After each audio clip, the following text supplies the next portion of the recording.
Hello and welcome. आज हम इंजीर पौधे के बारे में जानेंगे, यानी जो फिग का प्लांट होता है वो दिखने में कैसा होता है।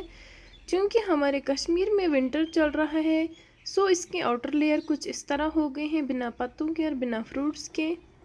देखिए आप इसको, इसकी जो ये आउटर लेयर होती है वो बहुत ही स्मूथ होती है, इसमें नाले वगैरह नहीं होते हैं बल्कि स्मूथ होती हैं।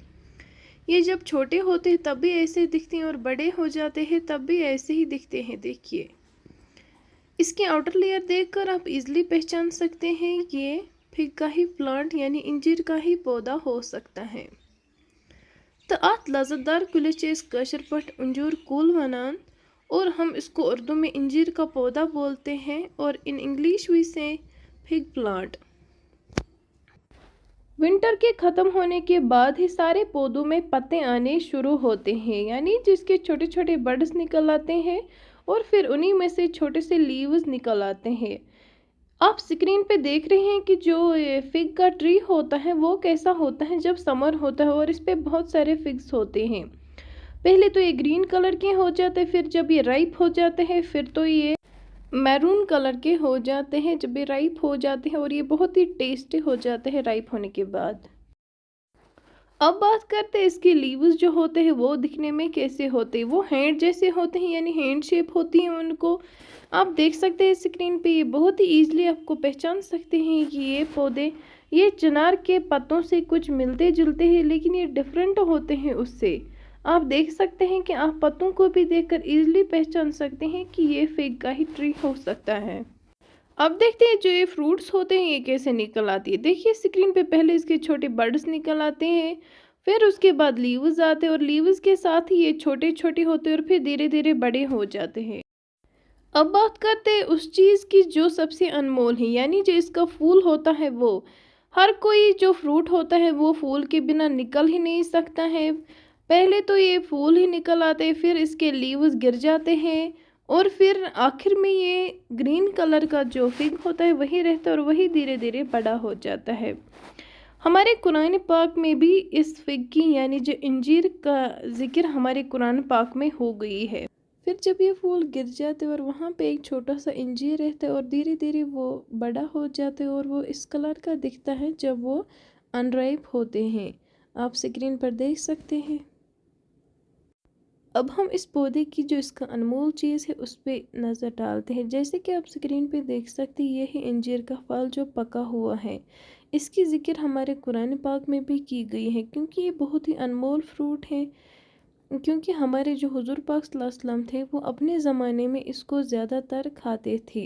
ये बहुत ही टेस्टी होते हैं खाने में, खासकर जब भी पक जाते हैं। अब इंजीर के ड्राई फ्रूट के बारे में जानेंगे। ऑफ कोर्स आप इंजीर को सुखा भी सकते हैं, खुली धूप में छोड़कर इसको सुखा सकते हैं। ये बहुत ही हेल्दी हो जाते हैं सुखा के।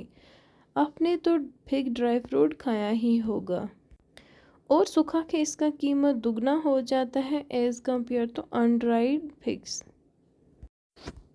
ऑफ कोर्स जब हम फिग्स को ड्राई फ्रूट बना सकते हैं तो जैम क्यों नहीं, इसका जैम भी बनता है और वो बहुत ही टेस्टी होता है। बच्चे उसको ज़्यादातर इंजॉय करते हैं, और आप अपने बच्चों को ज़रूर ये बना के देना। जब ड्राई फ्रूट और जाम बन ही गया तो जूस क्यों नहीं बना सकते। इसका फ्रेश जूस पीना हेल्दी होता है सेहत के लिए।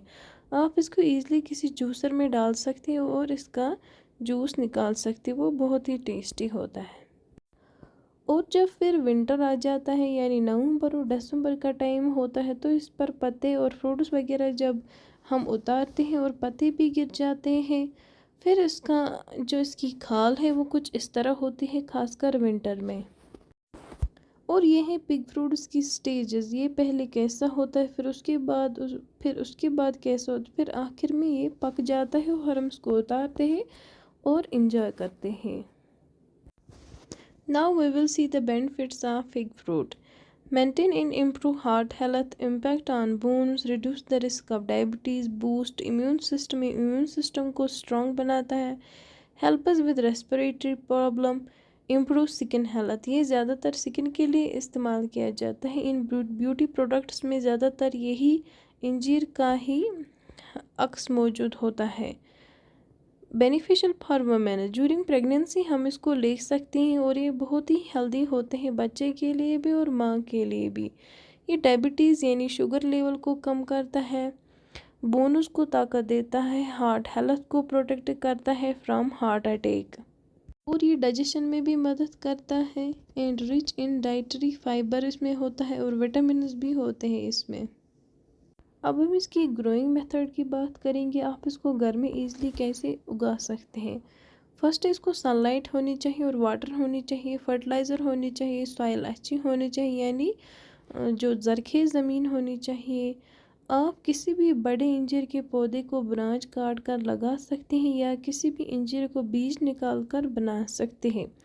बस इसको ओपन स्पेस होनी चाहिए और ये बहुत ही टेस्टी हो जाते हैं बड़े होने के बाद। 2-3 साल इसको लगते हैं बड़े होने में, फिर ये 3-4 साल के बाद फ्रूट देने शुरू करते हैं। अब हम इसकी मेजर प्रोड्यूसर स्टेटस देखते हैं यानी कंट्रीज। ये तुर्की में पाया जाता है, Egypt, Morocco, Algeria, Greece, California, Italy, Syria and Tunis, और ये स्पेन में और रोमानिया में और यूनाइटेड स्टेट्स में भी पाया जाता है। अब हम इंडिया के जो स्टेट्स देखते हैं जहाँ पे पाया जाता है। महाराष्ट्र, कर्नाटका, तमिलनाडु, उत्तर प्रदेश, गुजरात, आंध्र प्रदेश एंड राजस्थान, इन जगहों पे ये पाया जाता है। इसके अलावा भी और भी जगहों पे पाया जाता है।